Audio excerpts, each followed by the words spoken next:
Hey, what's up, guys? This is going to be DC's Bailey back in action. Today, I'm going to be doing something a bit different than what I've done in the past. This is something I've kind of been considering doing for a while now. Honestly, I feel like it's one reason why I've stopped making some videos. Um, but today, I want to talk to you about a personal experience that I had from back in 2013, back when I actually had to deal with um, going through dealing with cancer and having to go through chemo for about 6 months. Um, Back in 2013, uh, February, I started really having a lot of issues health wise. I was a very active person. I was going to the gym, spending probably about an hour on a treadmill, working out, using the weights, and I could do this nonstop. I could honestly spend a full hour on the treadmill at a 15-degree incline, no problem. Um, and then all of a sudden, I couldn't. I could barely spend 10 minutes on the treadmill without having to take a break. I could barely lift anything without having a lot of um, pain in my neck as well as in my chest. Even before this, I was taking a weight training class in college, which I was attending at the time, and I was having fainting spells. I was constantly feeling like I was going to pass out if I ever did anything where I was doing crunches or anything that had to do with um, kind of straining the chest area. Um, and honestly, it came to a point on what unfortunately was my mother's birthday where um, we were supposed to be taking her out to a birthday breakfast that I actually fainted. Full on, went down. Had I gone one way, I probably wouldn't be here today. Luckily, I went the complete other way, slid down my door, and was pretty much lying there for a good long few minutes. I don't even remember if I was the one that called out for help. I don't remember if somebody found me. But all I remember is waking up. I had a stereo system that I used for music on my sink. It was lying in the it was lying inside of the sink. From what I remember, the faucet was on. Um, but yeah, went to the doctor. They told me I was more than likely just straining myself with whatever I was doing. And again, because of what happened, I don't even remember what I was doing this morning. But again, fast forward, which her birthday is in October to February. I start having a lot of these pains. I'm getting extremely tired, really having no energy to really do anything. And all of a sudden, I start feeling like I have this bulge in my neck that I honestly had kept quiet about for the longest time because I'm thinking to myself, I probably just strained something and something's popped out. It'll fix itself in it at some point, and it became a little bit too much to handle for me. Uh, Talked to my parents. Um, they talked me into going and seeing a doctor and went and saw my family pediatrician. And was told that what I more than likely had was some form of cancer, but they didn't know what it could be. They didn't want to say cancer in case it wasn't. And I proceeded to, over the next month and a half, go through a number of tests. I had x-rays done, CT scans, pretty much anything and everything you can think of I had done between the end of February to the end of March. And mind you, the entire time I'm doing this, I'm taking two classes. I'm taking a math class, which I am absolutely terrible at, and I'm taking a criminal justice class, and I'm having to miss a lot of classes um, due to all these tests that I'm having done on me. And the morning, it was towards the end of March, I am taking a criminal justice exam. So I had gotten up early that morning, um, getting ready for my exam. I had received a call from my brother very early that morning, which was very strange. I kind of ignored it, um, just because I was partly tired and partly because I didn't recognize the number at first. Went, took my class, and after I'm done with my class, I am on my way to get a CT scan done to finally find out exactly what is going on. So I'm going to have all this stuff done. I'm supposed to be sitting there for about an hour drinking a solution, and then I'm going to have this procedure where they're going to scan my neck, scan my chest, do everything, and figure out exactly what it is I've been dealing with. And on that way to that procedure, I get another call from my brother and find out that my older half sister has passed away. I don't even remember how I dealt with it. Um, just because my mind was on so much other stuff at the time. Um, and I go in. My mind's pretty much blown at this point. I go in, have this procedure done, and I leave. Go home. In about 20, 30 minutes after walking in my door, I get a call from my doctor telling me that I have cancer. So, in the span of about 3 hours, I find out that my sister has passed away. And I find out that I have cancer, which was a excellent day. And I do remember how I coped with this one. And I don't recommend this for anybody at all. But I pretty much downed about 6 beers within the span of about 5 or 10 minutes. I was constantly walking in my house, grabbing a beer, walking out, downing it, walking in, grabbing another beer, downing it, walking outside. I didn't want to be inside. I didn't want to be around people. I completely shut off. I shut everything off. And looking back, I'm very upset at myself for doing something like that. But honestly, finding out that I not only had cancer, but 3 hours before that, find out that my sister had passed away, I shut down. So now, I know I have cancer. I don't know what kind, but I know I have cancer. I then go through another set of treatment, another set of doctor's appointments. This time, I'm having biopsies done. I'm having a biopsy of my neck, taking out this lymph node that I have there that I found out is what it was. And unfortunately, that one, they couldn't conclude exactly what I had to know what kind of treatment to do with me. So about a week later, I am actually being placed into a hospital, and I'm fully expecting to go in the night before, have the surgery the next morning, and basically being able to go home later that day. As usual with my life, things don't go as planned.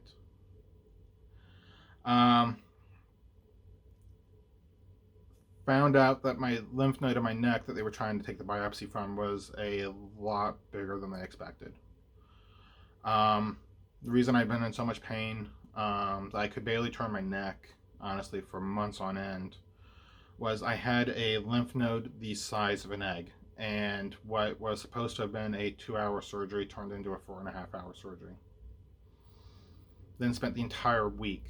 I went on a Sunday night. Surgery was supposed to be on Monday. I did not leave the hospital until Friday, and I was supposed to have left on Monday night. So that was a lot of fun. And because of this, I missed a week worth of classes. I was extremely very lucky. My criminal justice professor that I had was very kind to me, was very happy to work with me, let me send in papers, let me do homework from the hospital, let me do stuff, whatever I could, would send me assignments, would send me lecture notes. He became somebody that was very instrumental in me passing that semester. He was constantly checking up on me. My math professor, on the other hand, he honestly could care less.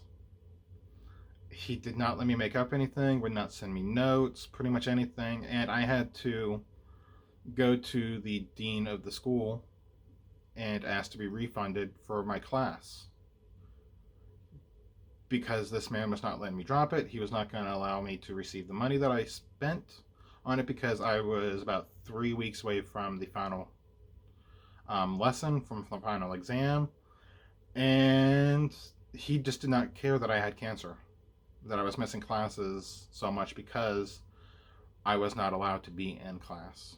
I was in the hospital. I was having so much stuff going on in my life that I just could not be there. So I went from having one extreme of having one professor who was very helpful to me to having another professor that could honestly care less about what I was dealing with. So that was a really eye-opening experience, and the types of people that were really out there that really show exactly what they're like. And I found a lot of that through going through what I did. But pretty much after I had that second biopsy done, after I spent that second week in the hospital, found out that what I had was Hodgkin's lymphoma.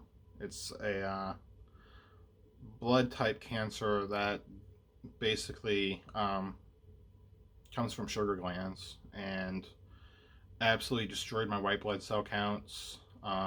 Again, the chemo kind of messed those up as well. But I was sky high with my blood sugar counts. I think I was around a 10 or 12, and numbers you want to be at for that are around 5 or 6.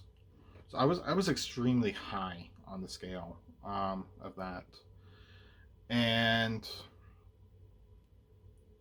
it honestly kind of really messed me up. I was very lucky that what I had was the Hodgkin's, and it was not non-Hodgkin's.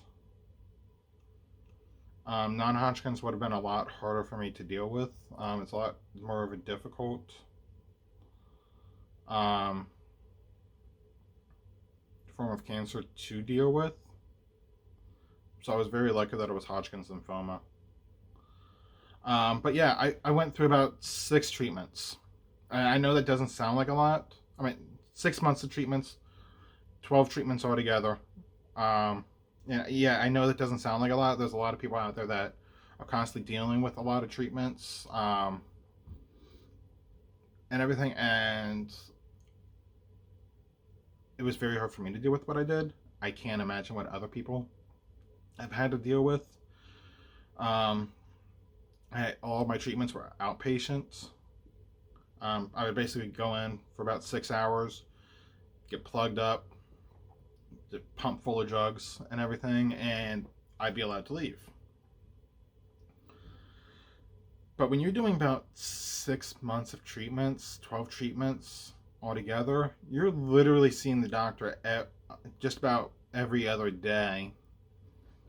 And I was going in, even though it was 12 treatments, I saw my doctor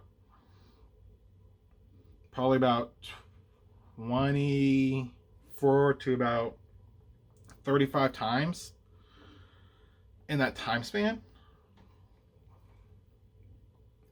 I was constantly going in.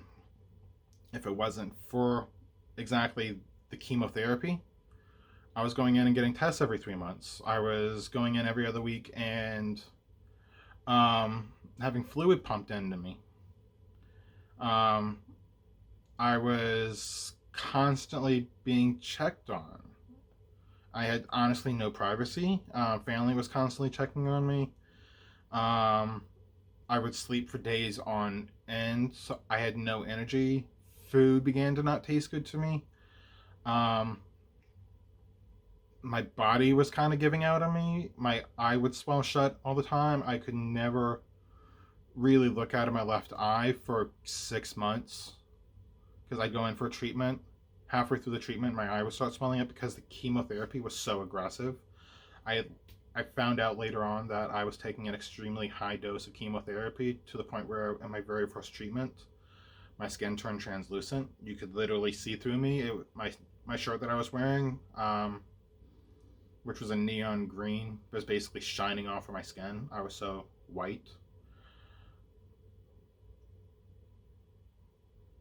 And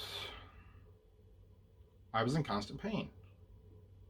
I didn't tell anybody. I don't like scaring my family. I don't like telling people exactly how I feel, which honestly kind of screwed me over. I could have found out about the chemo, about the cancer so much sooner had I actually talked to somebody.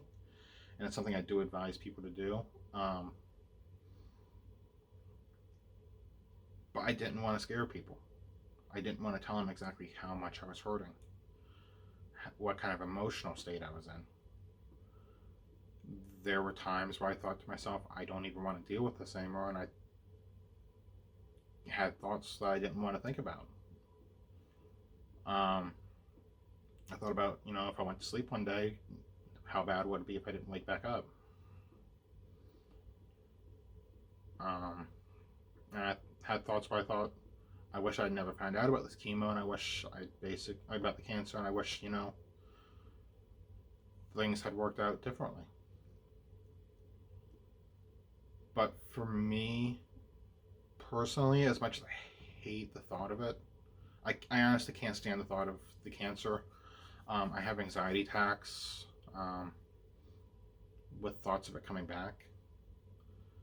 And I'm 8 years gone of it. I have not really had to worry about it in 8 years, but I can tell you right now, just the thought of it coming back frightens me to death. It's not something I really want to deal with again. I can speak for a lot of people, I'm assuming, where they kind of feel the same way. But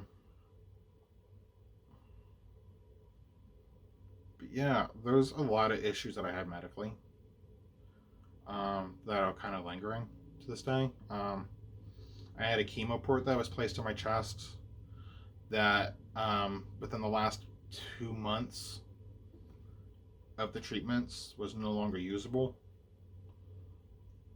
It had become clogged up, and because I was about a month away, about 2 or 3 treatments away from being done, my doctor decided they didn't want to clean it out because it would have meant me going in for another procedure, and they kind of wanted to limit me because I had already had 3 procedures done within the last 5 months of dealing with it. I'd had enough radiation from all the scans that I'd done.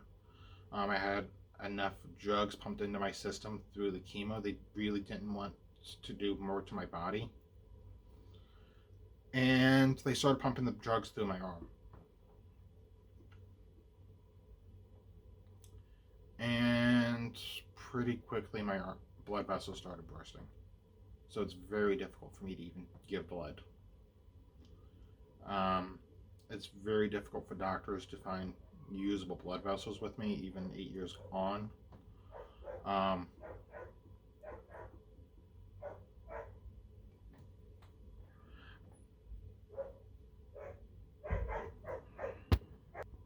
Sorry about that. It was my sister's dog. Um, but yeah, I don't even have any feeling in my left shoulder. When they removed the lymph node from me, they cut a nerve. And now I literally can barely feel anything right here. Still 8 years on. Though I gotta say, the most lasting effect is something that is referred to as chemo brain. My memory is not what it once was. My strength is still not even where it was about 8 years ago. I'm trying everything I can to get back up, but honestly, I'm not even as strong as I once was. But one thing I really do hate is the chemo brain. There are things I do not remember. I don't remember friends' names. I've talked to friends that I've run into, and I will rack my brain trying to remember their name. And I can see on their face sometimes that they don't understand exactly why I would call them something different than what their name is, and it's honestly because I don't remember, and I'm trying not to be rude, but by saying a name that I feel like is their name, and it's not. Um, and there are places that I don't even remember. I have been to visit family that live at the beach for years, and I would drive past some place that has been there since I was a kid and not even realize that I've known the place my entire life. I will forget how to get to places. I forget a lot of things I don't even want to forget about. Um, I've forgotten a lot of things that I really don't want to think about. I really don't even want to even think about, honestly, because it upsets me so much that I've forgotten about it. Um, but there's a lot of good that's come out of it, honestly. I really was in a bad place before the chemo. I was not working. I was barely going through school. I was kind of just going through the motions. And chemo kind of put me into a different mindset. Um, it taught me the importance of life. It taught me that we're really only here for a short time span, and we've got to make everything of the life that we're given. And you have to live every day like it's going to be your last. So what I did is, as soon as I finished and as soon as I was allowed to go back to school, because I couldn't go back to school for about another semester even after finishing chemo. I wasn't allowed to be around people. I couldn't even leave my house during the day for fear of um, my skin peeling in the sun, and it wouldn't have grown back just because my immune system was so bad.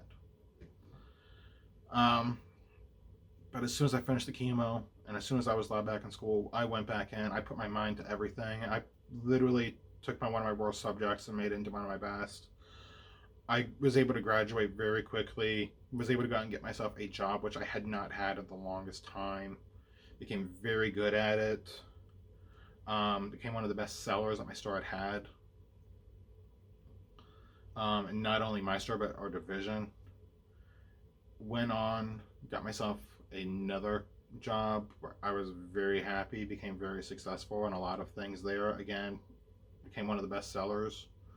Um, Learned to cook, something I'm very proud of. Is I've learned how to do that. I learned really how to improve my skills with customers, with people. It brought me out of my shell in a lot of ways. And as much as I hate cancer, as much as I hate the chemo, I'm very thankful to it because it did change my life. In a lot of ways, chemo destroys people's lives. In a lot of ways, cancer takes so much away, but it gave so much to me. And as much as I don't want to say it, but I'm very thankful to it. That said, I'm probably gonna leave this off right here, right now. There are other things I could talk about it with. That if you guys are interested, let me know. I would love to do more of these. A lot of this I do want to get off my chest. I have not really talked about it with a lot of people. Really close friends and family do know a lot of the stories, but there's a lot of that I haven't told people that I do feel like could be beneficial to somebody in some way. And if I can help one person, I really want to do that. So, that being said, I will sign off for now. And if you guys could, hit down the like button. Lets me know you guys like this video. You do want to see more of this kind of stuff. A bit more personal aspects. And subscribe. Alright guys, have yourselves a great one. And again, just live every day like it's your last. Live every day like it's the most important thing that you're given, because it honestly really is. Have a great one.